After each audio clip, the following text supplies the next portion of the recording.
오늘은 하나님이 세상을 이처럼이란 제목으로 말씀을 함께 나누도록 하겠습니다. 하나님이 세상을 이처럼 사랑하사 독생자를 주셨으니 이는 그를 믿는 자마다 멸망치 않고 영생을 얻게 하려 하심이라. 요한복음 3장 16절 말씀이죠. 민수기 21장 말씀은 본문 중에 읽도록 하겠습니다. 요한복음 3장 16절은 우리 모든 성도님들이 잘 알고 있는 말씀이라고 생각합니다. 우리 유치원이나 초등학생들은 율동으로 만들어서 이 찬양에 또 가사를 붙여서 우리가 부르기도 하고 그러죠. 하나님이 세상을 이처럼 이렇게 부르는 찬양 같습니다.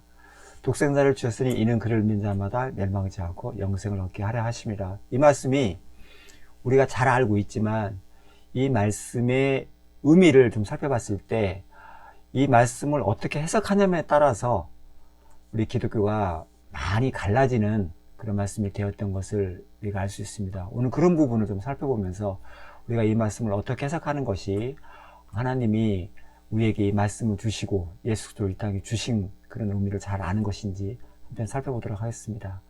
첫 번째, 세상이라는 단어에 의해서 갈라진 기독교, 이제 학파들이 신학적으로 갈라지게 되는데 그런 부분을 좀 살펴보고요. 또 이처럼 사랑하사, 이처럼은 어떻게 사랑하신 것인지, 또 독생자라는 단어가 어떤 의미를 가지고 있는지를 살펴보겠습니다. 세상, 사전적 의미로 봤을 때 생명체가 살고 있는 우리 지구를 말하고 있고요. 사람들이 생활하고 있는 사회, 소사이어티를 또 표현할 수 있는 거죠. 천상, 하늘나라에 비해서 세상, 이 땅을 말하고 있는 것으로도 사용되기도 하고요. 또 교도소나 절수도원 따위에서 어떤 제약적인 곳에서 살고 있는 사람들이 벗어나면서 내가 세상에 나가서 무엇인가 해야지 라는 단어를 쓸 때 세상이라는 단어를 쓰기도 합니다. 또 세상은 우리 인간의 마음이 거한 곳, 그런 단어로 사용되기도 하지요.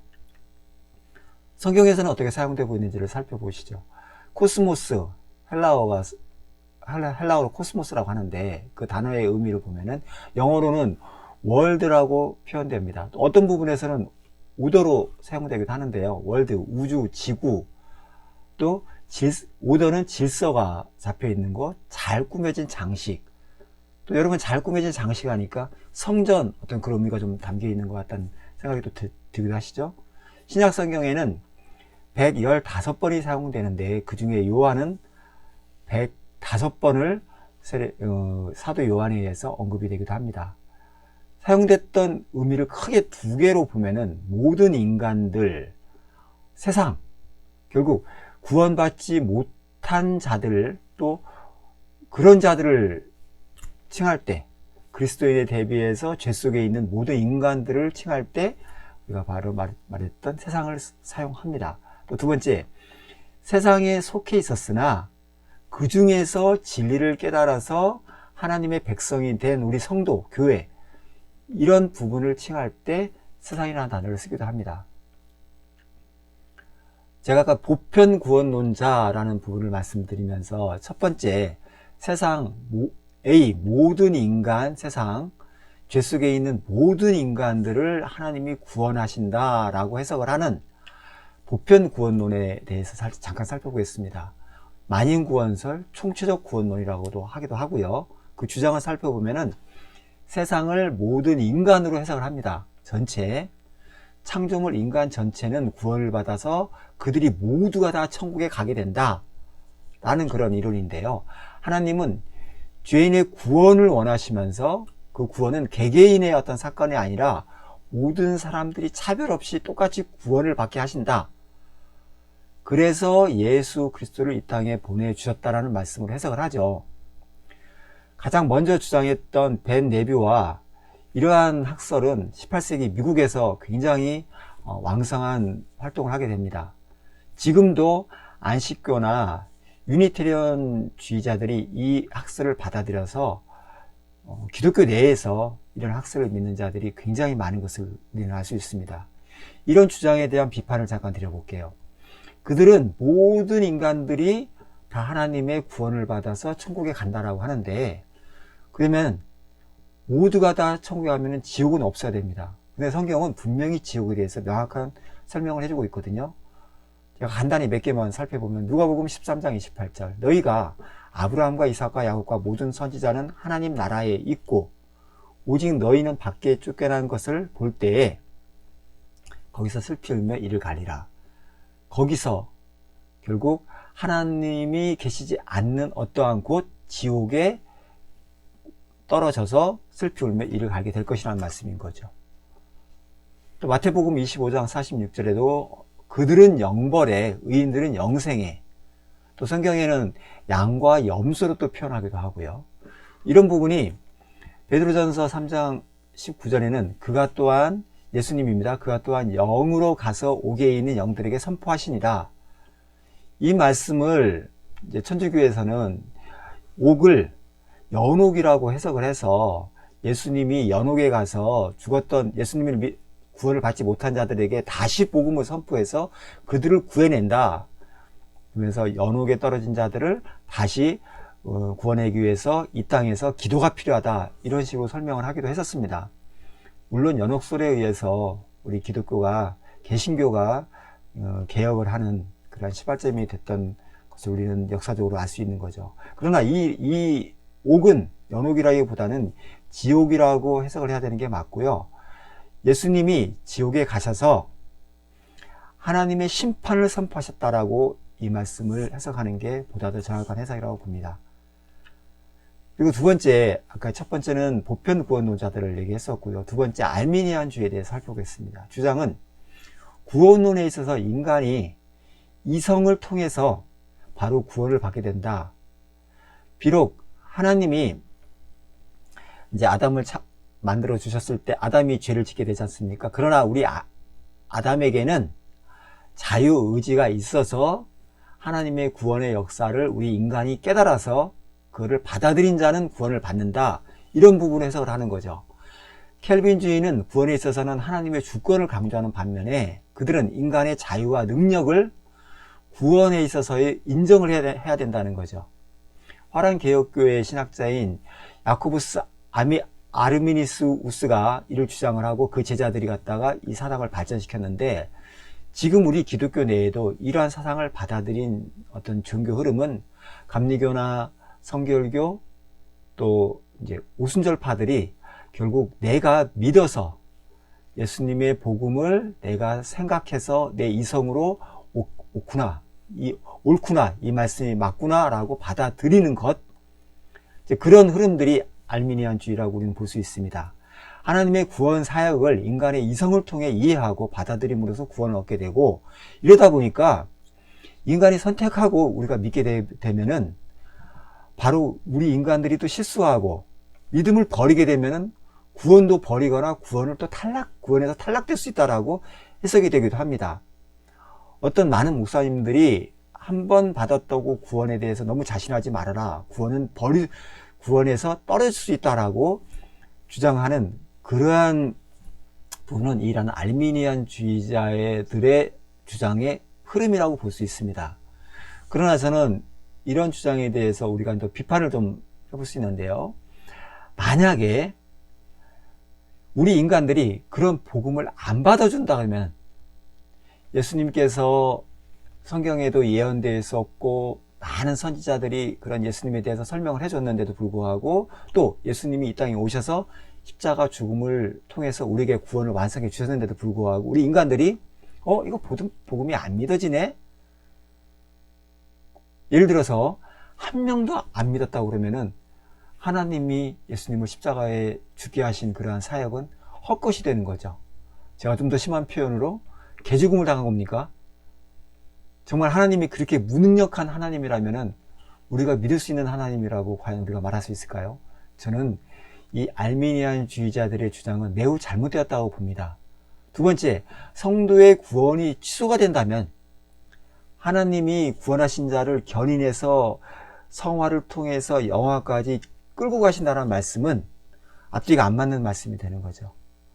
알미니안주의자들의 어떠한 인간의 이성에 의해서 복음을 받아들인다는 말씀은 성경하고는 연결이 안 된다고 저는 생각을 합니다. 그러면 성경에서는 이 세상을 어떻게 표현하고 있는지 좀 그 내용을 살펴보면서 아까 제가 말씀드렸을 때 두 가지 표현이 있다고 그랬습니다. 하나는 구원받지 못한 자들, 하나는 그러나 세상에 속했으나 구원받은 자들을 의미하고 있는 것으로 다 두 가지 의미로 사용되고 있는 것을 우리가 살펴볼 수 있습니다. 요한복음 15장 19절 말씀은 너희가 세상에 속하였으면 세상이 자기의 것을 사랑할 것이나 너희는 세상에 속한 자가 아니요 도리어 내가 너희를 세상에서 택하였기 때문에 세상이 너희를 미워하느니라. 너희가 세상에 속한 자가 아니라는 말씀은 바로 세상은 너희가 분리되었다는 말씀으로 이해할 수 있는데요. 또 그러나 뒷절에는 내가 세상에서 너희를 선택해서 빼내었다는 말씀이 같이 포함되어 있습니다.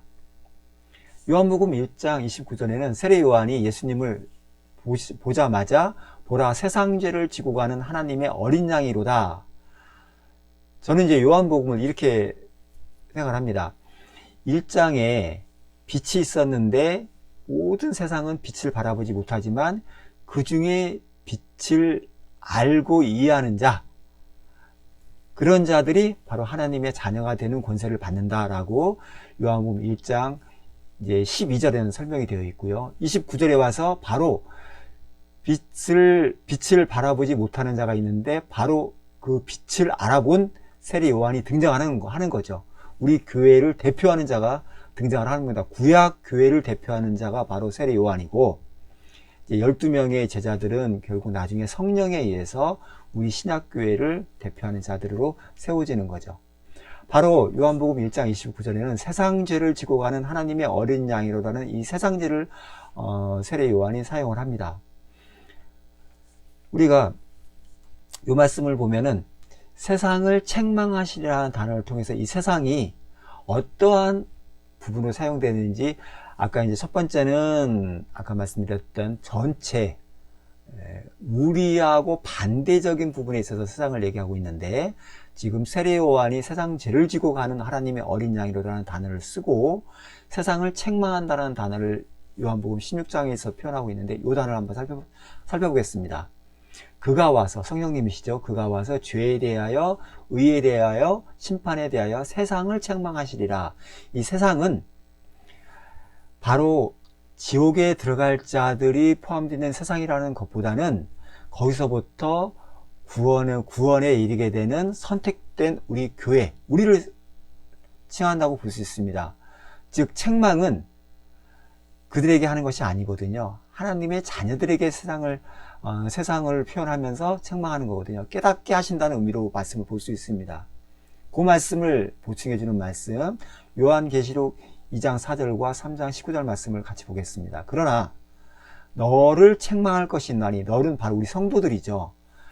너의 처음 사랑을 버렸느니라. 처음 사랑을 잘 기억하면서 살아라 라는 우리에게 권면해 주시는, 책망해 주시는 말씀으로 기억할 수 있고요. 무릇 내가 사랑하는 자를 책망하여 징계하노니, 바로 자녀이기 때문에 책망하고 징계하라는 말씀입니다. 하나님이 구원한 자를 책망해서 징계해서 그를 끌고 가는 거죠. 바로 견인입니다. 그러나 책망이나 징계를 하지 않는 자들은 바로 버리는 자입니다. 책망해서 징계해서 바로 세워가는 거죠. 디모데후서 3장 16절 말씀은 모든 성경은 하나님의 감동으로 된 것으로 교훈과 책망과 바르게 함과 의로 교육하기에 유익하니 말씀이 있습니다. 책망이 있습니다. 바로 책망을 이 성경을 통해서, 하나님 말씀을 통해서 바로 책망을 한다라는 말씀일 때, 이 세상을 책망한다는 말씀은, 이 세상은 바로 구원받은 자를 한정해서 말씀하는 것이라고 볼 수 있습니다.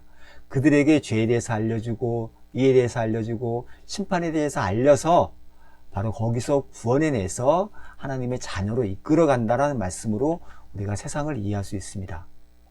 조금 더 구체적으로 표현하고 있는 말씀이 이 말씀이 있습니다. 요한복음 17장 11절.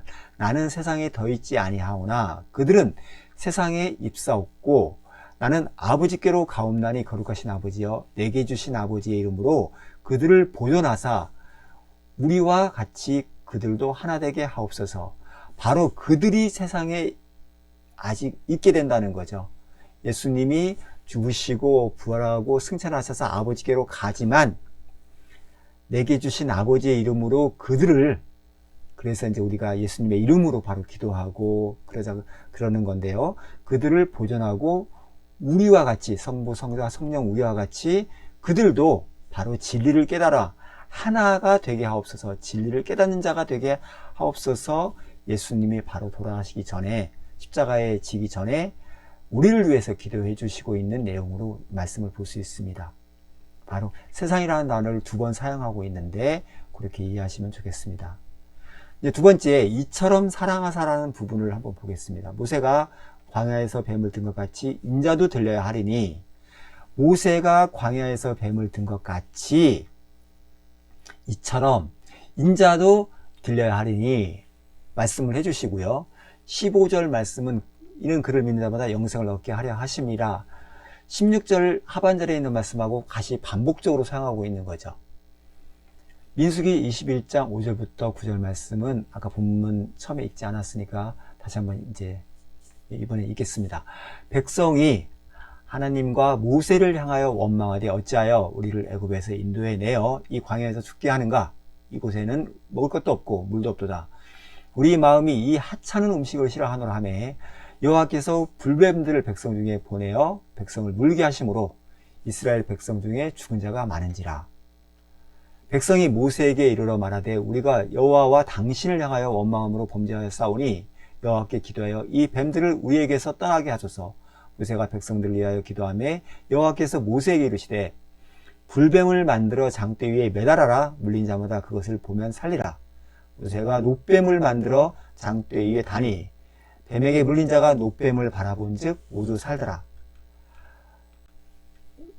하나님께서 모세를 통해서, 모세는 또 이제 구원자라는 예수 그리스도를 상징하는 그런 모세를 통해서 애굽 땅, 죽었던 땅에서 구원해 냈습니다. 하나님의 구원 사역을 원망하고 바로 하찮게 여기죠. 그러면서 그런 자들에게 하나님이 벌을 주십니다. 불뱀을 보내서 백성들에서 죽게 합니다. 그러자 그들이 기도를 해달라고 이제 부탁을 하니까 모세가 하나님께 기도해서 바로 이제 중재자의 역할이 또 나오는 거죠. 불뱀을 만들어 장대에 매달아라. 그것을 보면 살리라. 죽었던 자들이 그것을 바라보니까 살아나게 된다라는 말씀으로 이 말씀을 이해할 수 있죠. 이 말씀을 통해서 바로 창조주가, 예수 그리스도가 창조주신데 말씀으로 세상을 창조하신 창조주가 뱀이 되어서 저주의 대상입니다. 뱀이 나무에 달렸습니다. 우리 인간들의 모든 죄악을 그가 다 끌어안고 바로 저주가 되어서 뱀이 되어서 나무에 달리셨는데 그것을 바라보는 자가 살아나게 된다. 이런 모습을 우리 인간의 이성으로 어떻게 이해될 수 있겠습니까? 이런 것을 성령이 오셔서 바로 깨닫게 해주시는 건데, 하나님께서는 이러한 우리 이성으로 이해할 수 없는 부분들을 구약에 수차례 나타내 주십니다. 이러한 연결점, 구약의 창조 사건서부터 해서 이런 연결점이 쭉 연결된 것을 예수님에 의해서 완성되었던 모습을 바라보는 것, 바로 죽었던, 내가 흙으로부터 나온 존재였는데, 죽었던 존재였는데 바로 하나님 예수 그리스도께서 나를 살리시게 하는 존재가 되었다. 그것을 바라본다. 이것이 바로 구원인 거죠. 이처럼 사랑하사가 바로 이처럼이 바라보는 것입니다. 뱀을 바라봤던 이스라엘 백성들이 살아난 것, 예수님을 바라보는, 나무에 달린 예수님을 바라보는 것을 살아나는 것, 그것을 이처럼 사랑하사, 이런 단어로 우리가 이 말씀 한 절을 이해할 수 있습니다. 그런데 그 다음 절이 독생자라는 단어가 나옵니다. 예수님 독생자 맞습니다. 그러나 독생자 안에 담긴 의미를 우리가 살펴볼 필요성이 있는 거죠. 독생자는 모노게네스라는 단어, 스테레오는 양쪽에서 나오는 거죠. 두 개라는 의미가 있는데 모노는 하나입니다. 오직 하나, 혼자서 되다, 스스로 존재하다 라는 단어가 그 의미가 담겨 있습니다. 즉 독생자를 세상에 건네주는 의미는 뭐냐면은 진리를 하나로 우리에게 건네준다는 것이죠. 결국 예수님에게 진리를 담아서 우리에게 하나로 건네주셨는데 십자가 사건을 통해서 우리에게 바로 너희들은 죽을 존재였었어. 그러나 너희 죽을 수밖에 없는 모든 것을 내가 다 끌어안고 가니까 그것을 믿으면 살아나 라는 그런 하나로 건네줍니다. 그러자 우리 인간들은 두 개로 갈라지죠. 모두가 다 예수님을 부인합니다. 그러나 성령이 내 안에 오게 되는 그 하나님의 선택한 자들은 그것을 바라보고 믿어지는 자들이 있어지게 된다라는 것이 바로 성경의 일률적으로 쭉 창세기부터 해주시는 말씀입니다. 이 말씀이 아까 좀 전에 우리가 읽었던 구약 출애굽 사건에 이런 말씀이 비슷한 말씀이 또 연결되어 있습니다. 출애굽기 3장 14절 말씀을 볼게요. 하나님이 모세에게 이르시되 나는 스스로 있는 자이니라. 또 이르시되 너는 이스라엘 자손에게 이같이 이르기를 스스로 있는 자가 나를 너희에게 보내셨다 하라. 하나님이 창조주이신 하나님은 바로 뭐 아버지도 없고 또 뭐 어떤 부모가 없는 거죠. 자기가 스스로 계신 분이기 때문에 스스로 있는 자라 그가 너희에게 보냈다라고 하라. 이 말씀이 신약 성경에 다시 한번 비슷한 반복적인 단어가 나오게 되니 그걸 한번 찾아보겠습니다. 히브리서 7장 3절은 아버지도 없고 어머니도 없고 족보도 없고 시작한 날도 없고 생명의 끝도 없어 하나님의 아들과 닮아서 항상 제사장으로 있느니라. 이 부분은 7장 1절은 바로 멜기세덱을 칭하고 있는 거죠. 살렘 왕이요 평화의 왕이요 라는 단어를 하나님의 영원한 제사장이라는 단어가 바로 멜기세덱을 칭하고 있는데 구약 성경에 있어서 이제 아브라함이 이제 그 자기가 전쟁에서 이겼던 11조를 바치는 인물로 상징되고 있습니다. 우리의 삶을 그에게 다 드리는 어떤 그런 장면으로 연결되어 있는 거죠.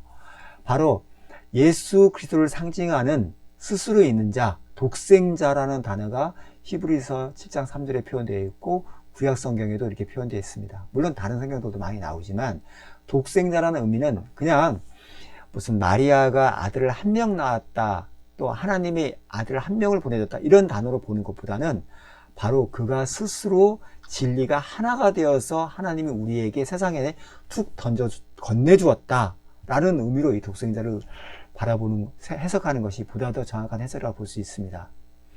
저는 이제 마지막 결론을 좀 내리고 싶은데요. 성경은 오직 은혜로만 해석이 되어야 됩니다. 우리 인간이 하나님이 주신 말씀을 내가 이성을 가지고 있어서 이거를 판단하고 믿어서 구원을 받는 것이 아니라 그런 건 하나의 장면, 현상으로 나타날 수 있다라고 해석은 될 수 있지만 오직 하나님의 믿음이 우리의 믿음을 생산해 주시고 그런 말씀으로 연결해서 볼 수 있습니다. 지금까지 배웠던 요한복음 3장 16절 말씀, 이를 믿는 자마다 내가 믿는 것이 아니라 믿는 자가 나오게 되는데 그 믿는 자는 하나님이 믿게 하신 바로 성령에 의해서 가르쳐주고 책망해 주시고 해서 그걸 믿게 하는 자가 태어난다, 생기게 된다라는 말씀으로 요한복음 3장 16절을 이해할 수 있고요. 또 우리가 오해하고 있는 말씀 중에 요한계시록 3장 20절 말씀, 볼지어다 내가 문 밖에 서서 두드리노니 누구든지 내 음성을 듣고 문을 열면 내가 그에게로 들어가 그와 더불어 먹고 그는 나와 더불어 먹으리라. 이 말씀을 이제 이렇게 해석을 할 수 있는 거죠. 뭐 전도 집회나 어떤 부흥성회 같은 데 가면은 하나님 말씀을 던져놓고 이제 하나님 말씀이 선포되었으니까 당신들이 마음문을 열어서 예수님을 영접하십시오. 그러면 예수님이 당신 안에게 들어갑니다 라고 설명을 합니다. 마치 문을 열면 내 마음을 문을 열면 주권을 나에게 있는 곳으로 해석을 하는 거죠. 만약에 예수님이 똑똑똑 했는데 내가 문 열지 않으면 예수님 나에게 못 들어와, 당신 절대로 못 들어와, 이렇게 되는 식으로 해석이 되는 거죠. 그러나 요한복음 3장 20절 말씀은 그 말씀이 아니고요, 신랑이신 예수께서 오셨을 때 신부인 나는 100% 문을 열게 됩니다.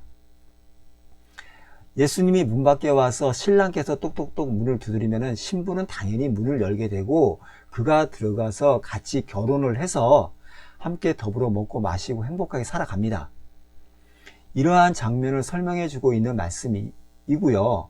내가 만약에 예수님이 오셨는데 문 밖에서 계신 분을 내가 문 열고 들이지 않으면 그분은 전능하신 분이 아닌 거죠. 그분의 의지에 의해서 내가 문을 열고 문 열고 하는 게 좌우되는 거지, 피조물인 내가 창조주를 선택할 수 있는 게 아니라는 거죠.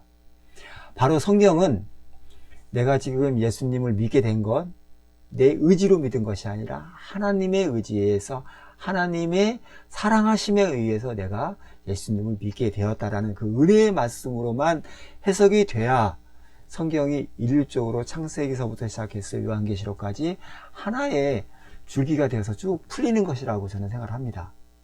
오늘 요한복음 3장 10절 말씀 우리가 입으로 늘 암송하며 찬양하며 드리는 찬양이지만 그 의미를 이제 좀 더 명확히 알고 그 의미를 알았을 때 이 찬양이 정말 은혜의 찬양이 되고 은혜의 성경 기절이 되는 그런 것이라고 생각을 합니다. 오늘 말씀을 통해서도 오직 구원과 은혜는 하나님의 은혜, 하나님의 사랑에 의해서만 우리에게 주어진 것이다라는 말씀을 다시 한번 강조드리면서 오늘 말씀을 정리하도록 하겠습니다.